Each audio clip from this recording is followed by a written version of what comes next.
नमस्ते एंड मेरे प्यारे व्यूवर्स को सलाम। तो आज मैं निकला हूँ ओला राइड पे मेडिसिन लेने के लिए। मेरी आवाज़ से आपको पता चल रहा होगा मेरी तबीयत कितनी ख़राब है।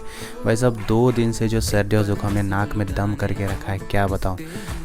वैसे तो मैंने मेडिसिन ली थी, बट मेरी वाली मेडिसिन जो है वो मुझे सूट होती है, तो वो लेने के लिए मैं मेडिकल गया था।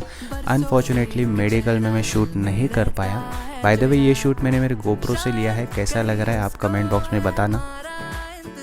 भाई ऐसा मौसम हो तो सर्दी ज़ुकाम जो भी तकलीफ़ है सारा दूर हो जाता है। लास्ट संडे हम मैराथन के लिए गए थे, वहाँ पे मैंने गोप्रो से शूट किया है पूरा वीडियो, तो उसका वीडियो भी जल्दी आ जाएगा। So stay tuned to my channel. Sorry for that, मैं मेडिसिन का फ़ोटो नहीं दिखा सकता, पता नहीं किसको पसंद आए किसको नहीं। So please subscribe to my channel, like the video and share the video.